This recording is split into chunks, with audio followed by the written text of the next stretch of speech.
Muito bem, estamos de volta com o nosso Gazeta Entrevista desta noite para a sequência do programa. O oferecimento do Guaraná Antártica é presença nos melhores momentos da nossa vida, né? Guaraná Antártica tem o sabor do Brasil, distribuído aqui no Acre pela Acrebeer, distribuidora Ambev. Nós vamos tratar de um tema muito importante, o horário de funcionamento das escolas públicas estaduais. Eu recebo, para este terceiro segmento do Gazeta Entrevista, o secretário de Educação do Estado, Daniel Zen, ex-secretário da Cultura do governo Binho, no governo Tião Viana, secretário da Educação, ficou basicamente no mesmo segmento da Educação e da Cultura. Daniel Zen, muito boa noite, tudo bem? Boa noite, Alan, tudo bom? Satisfação. Esse cavanhaque é para manter este visual intelectual. É para dar... Uma homenagem ao Binho mesmo. É para disfarçar a pouca idade, Alan. Aliás, quantos anos, Daniel? 30? 30 anos. É muito jovem, rapaz. Daniel é um menino, mas muito competente. Daniel, a Secretaria de Estado de Educação anunciou ontem a mudança do horário de funcionamento das escolas públicas, que a partir de agora tem o início no turno da manhã, ao invés das 7h30, 8 da manhã, com o término às 12h15, e no turno da tarde, entrada às 14 horas e término 18h15. O período noturno não sofreu mudanças. Agora, Daniel, desde essa mudança no horário do Acre, que aconteceu em 2008, implementado no decorrer de 2009, havia um clamor popular de pais, estudantes, de professores, servidores, para uma adequação ao horário biológico do povo acreano. O governo Binho fez uma adequação parcial e eu creio que até intempestiva. O governo Tião Viana tentou equacionar esse problema e adequar esse novo horário também aos costumes do povo acreano, mas você também não acha que não veio intempestivo demais, já atrasado demais? Olha, Alan, eu acho que nunca é tarde para trazer comodidade e conforto, que em última instância significa qualidade de vida para as pessoas. Então, como você bem colocou, havia, de fato, e eu tenho visitado os municípios, conversado com os diretores das escolas, com os nossos servidores da Secretaria de Educação, nos nossos núcleos da Secretaria no interior, e ainda ouvíamos bastante reclamações, satisfações, porque é como você colocou, eu acho que são questões distintas, o fuso horário e o horário de funcionamento das instituições, incluindo não só as escolas, mas as repartições públicas, o comércio, a iniciativa privada.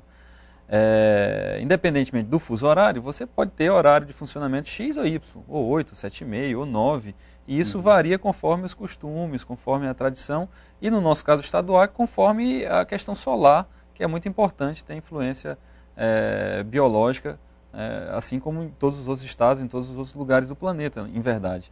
Mas você vê, por exemplo, exemplos de estados do sul e do sudeste, em que você tem dias mais longos, e noites mais curtas, ou vice-versa, conforme o período do ano, né, mais próximo do solstício ou do equinócio.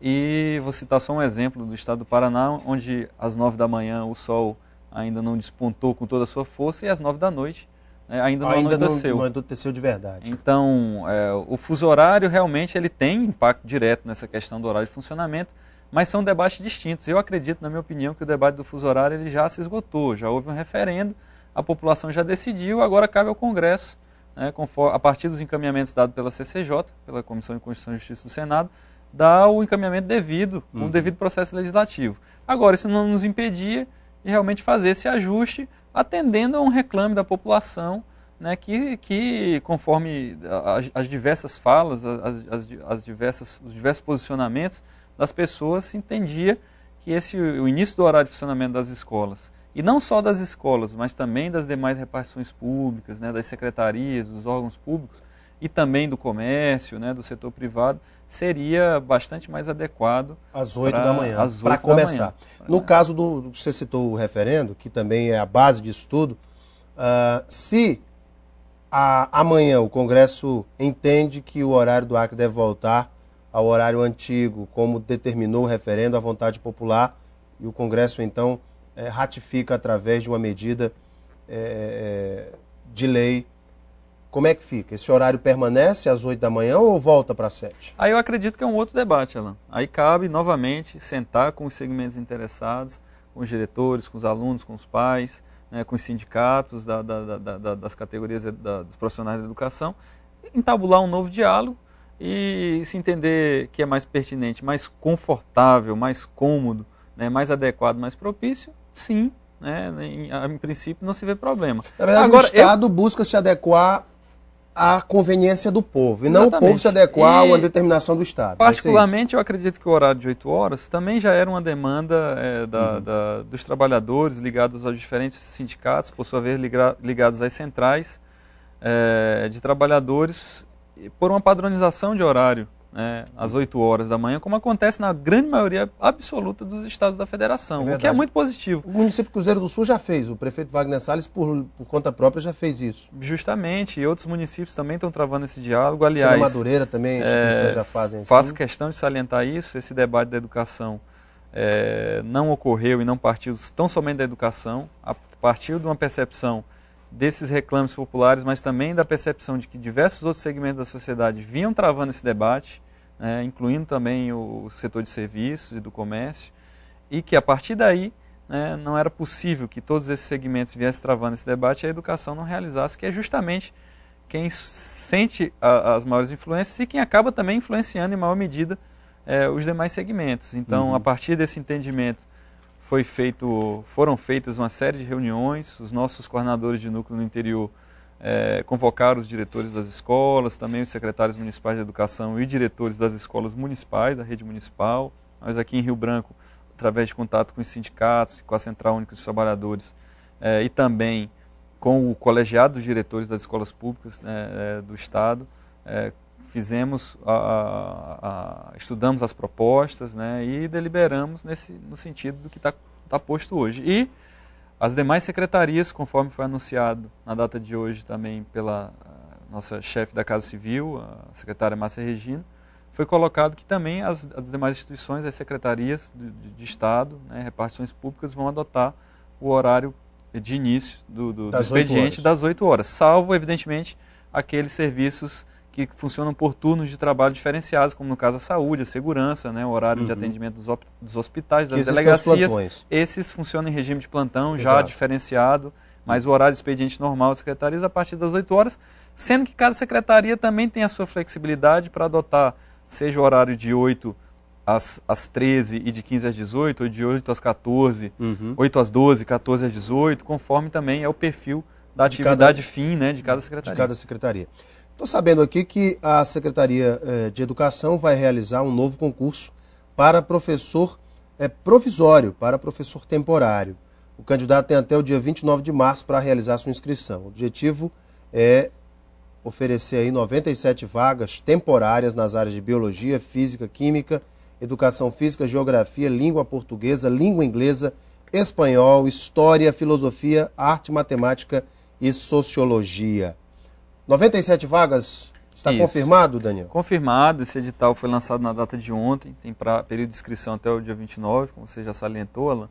E o que acontece com essas vagas? Essas são vagas remanescentes. O Estado fez, nos últimos 4 meses, em menos de 4 meses, na verdade, 2 concursos públicos. Um concurso público para provimento de vagas de professores efetivos e um processo seletivo simplificado para professores temporários. O concurso público para professor efetivo aconteceu em dezembro e das 800 vagas preencheu apenas a metade.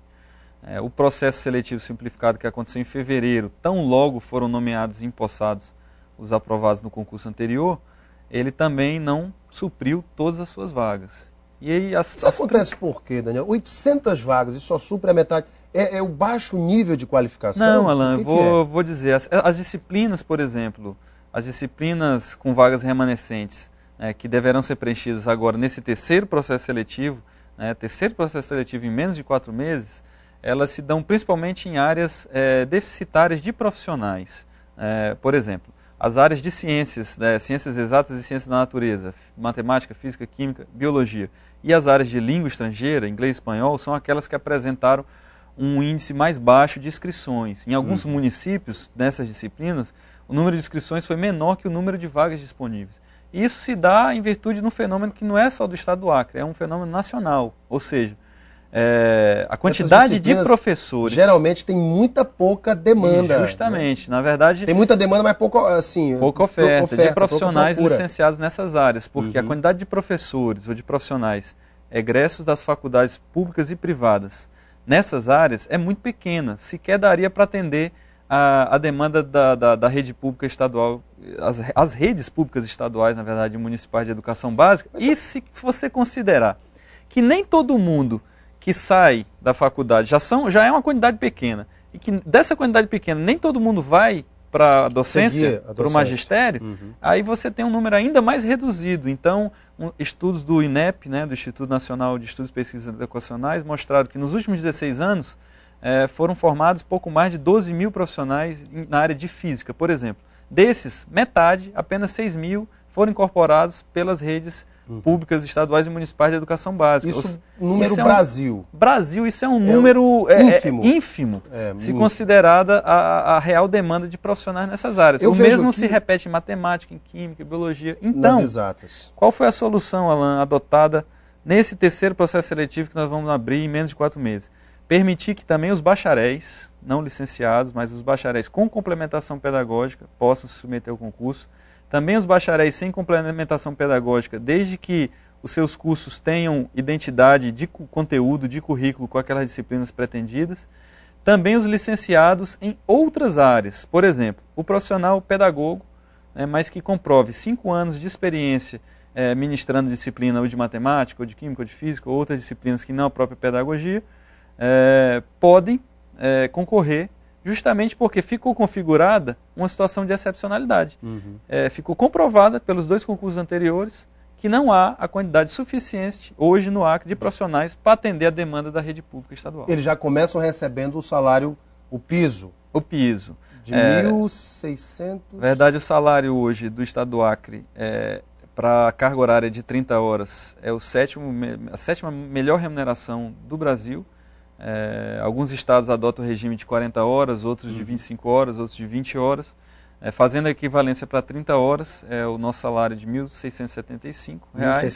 O profissional temporário tem carga horária de 25 horas, um pouco menor do que o profissional efetivo. Então ele ganha o equivalente. Que equivale a mais ou menos R$ 1.396 aproximadamente. Agora, é claro que o sonho do temporário é ser um professor efetivo, porque o temporário ele tem um contrato de 12... De um ano... De um ano prorrogável por mais um ano. Mas no final das contas ele acaba recebendo um salário por 10 meses, porque no início do ano ele é demitido. Toda vez isso é demitido. Isso gera uma certa insegurança a esses temporários. Há uma possibilidade do governo realizar um novo concurso pré-efetivo justamente para absorver esses professores temporários que já estão aí no mercado, prestando um bom serviço. Até porque muitos reclamam, poxa, muitas vezes eu fico janeiro, fevereiro, até março sem receber, e aí não tenho as minhas garantias, né? O meu desejo é ser efetivo. Como é que resolve esse problema, Daniel? Olha, a situação, como foi aberto esse concurso, e para realizar um outro concurso efetivo, na sequência de um que já havia sido realizado, realmente aí sim nós teríamos prejuízos ainda maiores do que aqueles que nós já estamos tendo. Atualmente, a nossa rede tem professores em atividade um número aproximado de 6 mil profissionais, de um total de mais de 10 mil profissionais, professores, docentes, né, de toda a rede estadual. Se considerarmos hoje a quantia, o número de 97 professores, que são justamente os professores que estão faltando, não é um número tão expressivo. Ainda assim, esses profissionais estão sendo essenciais e estão realmente, a ausência deles nos causa, né, as escolas onde eles deveriam estar lotados, nos causa prejuízo. O fato realmente desses inconvenientes relacionados aos contratos provisórios são verdadeiros, e a tendência é que o Estado realize, num médio prazo, um novo concurso para provimento de professores efetivos, com o indicativo de que o Ministério da Educação aprovou recentemente, e deve realizar a primeira experiência no ano que vem, 2012, do Exame Nacional para a Docência. É uma matriz de conteúdos de avaliação bastante bem elaborada ao longo dos últimos anos, e que vai realmente, no nosso entendimento, ser um tipo de avaliação bem mais próxima das diretrizes curriculares, dos parâmetros curriculares nacionais, daquilo que realmente deve ser aferido como capacidades, como habilidades e competências dos professores, assim como é o Enem, assim como são as avaliações da Prova Brasil, da Prova Vinha Brasil, do SAEB, que são aquelas avaliações direcionadas aos alunos e que refletem no IDEB, né, no Índice de Desenvolvimento da Educação Básica. Dessa mesma forma, o Ministério vem desenvolvendo esse exame nacional dos profissionais da docência, para que os estados, opcionalmente, possam adotá-lo e, a depender da qualidade, a gente julga que realmente vai ter uma grande qualidade esse padrão de avaliação, o estado do Acre deve optar também por adotar, se não o próprio exame em si, mas a matriz de avaliação desses exames para os próximos concursos efetivos. Isso deve acontecer a partir de 2012. 2012. Gente, conversei aqui com o secretário de Educação do Estado, o professor, também bacharel em Direito, Daniel Zen. Daniel, muito obrigado pela tua vinda, viu? Eu que agradeço. Alan. Prazer te receber aqui, parabéns pelo trabalho. Para vocês de casa que nos acompanharam, muito obrigado pela audiência e o carinho. Um beijo imenso a todos, fiquem com Deus no coração e tenham um ótimo final de semana.